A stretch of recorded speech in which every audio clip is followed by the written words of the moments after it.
kesempatan ingin mengingatkan bahwa secara hukum pemerintah kita masih pemerintah Republik Indonesia. Secara politik ya memang mereka masih dipilih secara demokratis oleh warga negara Indonesia. Tapi secara sosiologis ada impossible hand yang mengendalikan jalannya pemerintahan dan kekuasaan politik di Republik ini. Ya, kita nggak tahu apa itu, tapi yang kita khawatir adalah munculnya kembali tanda-tanda kebangkitan PKI. Saya guru sejarah 12 tahun.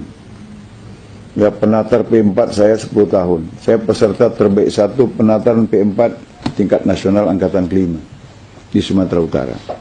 Saya terbaik 1. Kenapa? Karena saya bisa menjelaskan Pancasila itu dengan data sejarah.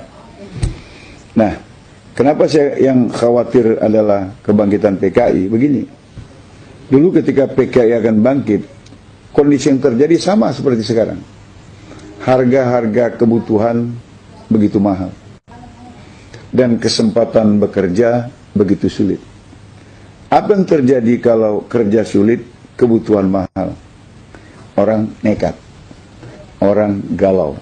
Situasi ini sangat subur untuk diprovokasi ke arah kepentingan sang provokator. Ya, jadi waktu tahun 64 menjelang 65 seperti ini. Sekarang juga berulang. Saya khawatir ini dilakukan oleh kelompok yang sama, PKI. Karena orang yang kesulitan, orang galau itu sulit untuk disatukan. Seperti daun kering, nggak bisa diikat. Yang susah, yang paling mudah dibakar, diprovokasi. Nah, ini kondisi yang memang mereka ciptakan. Jadi penguasaan ekonomi di segala sektor. Kita terkejut ketika Bank Dunia mengeluarkan data. Perekonomian Indonesia hari ini hanya berada di tangan 10 jari dari 2 tangan manusia. Jadi mungkin 9 naga tambah 1, kita nggak tahu. Seperti itu. Nah, ini kan mereka bisa men-setting apa saja. Mereka bisa men-setting apa saja. Lapangan pekerjaan kasih sama siapa, mereka bisa. Sekarang dikasih sama imigran-imigran Tiongkok. Legal maupun yang ilegal. Dulu sih boleh kasih pekerjaan sama orang asing. Tapi dalam rangka transfer teknologi. Sekarang pekerjaan kasar yang cuma bisa dikerjakan oleh bangsa kita yang nggak sekolah itu pun mereka ambil alih. Akhirnya bangsa kita kehilangan lapangan pekerjaan. Maka saya dukung statementnya Fahri Hamzah.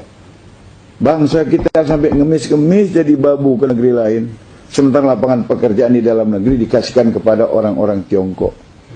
Ketika Menteri Tenaga Kerja kemudian menyerang Fahri, saya balik menyerang Menteri Tenaga. Anda nggak paham jadi Menteri Tenaga Kerja. Anda mau ambil sisi negatifnya saja. Ambil kontennya. Ya, proteksilah lapangan pekerjaan dalam negeri, kasih keluarga kita biar tidak jadi TKI, TKW. Anda kok malah marah? Memang ada menteri yang bodoh, saya bilang. Nah, itu sudah terjadi ya, kesulitan pekerjaan dan mahalnya harga barang. PKI dulu bangkit dalam situasi seperti ini. Kenapa? Rakyat mudah diprovokasi. Yang kedua, ciri kebangkitan PKI tahun 65 itu adalah kriminalisasi ulama dan tokoh bangsa. Lagi-lagi supaya masyarakat kehilangan arah. Nggak ada panutan. Jadi kalau ulama di stigma jelek, ulama di stigma negatif, tokoh-tokoh bangsa yang banyak berjasa dikatakan makar, di stigma negatif, kan mereka kehilangan arah.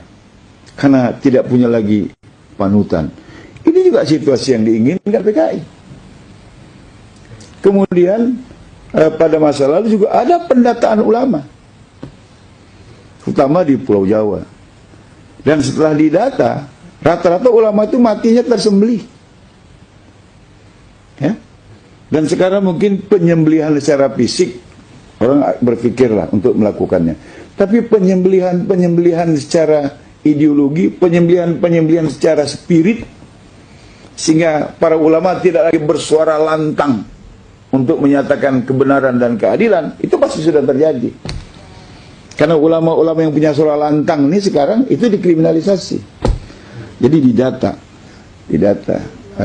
Ada orang bilang kan nggak salah ulama didata, Romo. untuk meningkatkan kualitas. Ya benar, kalau yang mendata majelis ulama. Kalau yang mendata polisi, masa iya diajari nembak ulama itu, saya bilang. Diajari nangkap orang. Ya tujuannya impossible hand. Dan ini pernah terjadi di masa kebangkitan PKI tahun 65. Kemudian yang keempat, ada pemberangusan ideologi Islam. Ya, kita ingat dulu dalam sejarah, karena saya guru sejarah, pernah menceritakan ini kepada mahasiswa saya, kepada murid saya. Seorang guru masuk ke dalam kelas, menyuruh murid-muridnya pinjam mata, menadahkan tangan. Ibu guru kasih kami pensil. Maka anak-anak itu melakukannya. Ibu guru kasih kami pensil. Gurunya bagi-bagi pensil. Udah, buka mata katanya. Buka mata. Ada pensilnya? Ada. Berarti ibu guru ada. Betul anak-anak? Betul. Sekarang pensilnya taruh lagi di laci. Tadahkan tangan lagi, biar dapat pensil lagi. Mintanya sama Allah katanya. Pejam mata, ya Allah kasih kami pensil. Anak-anak bilang, ya Allah kasih kami pensil. Nggak ada toh pensilnya? Ada pensilnya anak-anak? Nggak ada. Berarti Tuhan nggak ada. Kata. Dan itu udah terjadi lagi. Kan ada di YouTube. Seorang pemuda mengatakan, asyhadu la ilaha illallah sallallahu alaihi rasulullah. Itu artinya aku bersaksi tiada Tuhan selain Allah. Aku bersaksi Muhammad adalah Rasul utusan Allah. Saya tanya, bersaksi di pengadilan syaratnya apa? Mengalami, mendengar, atau melihat. Nah, sekarang saya tanya, kalian ngalami nggak bersama dengan Tuhan dan Rasul? Mendengar nggak dia berfirman? Enggak kan? Mengetahui nggak? Enggak. Ngapain kalian bersyahadat? Itu sudah ada di YouTube. Dan itu pasti orang komunis. Dan lebih dahsyat, tokoh nasional, mantan presiden lagi. Dalam hari ulang tahun partai yang dipimpinnya. Kemudian dengan lantang mengatakan bahwa jangan menganut ideologi tertutup. Apalagi sampai percaya pada akhirat. Akhirat itu ramalan masa depan.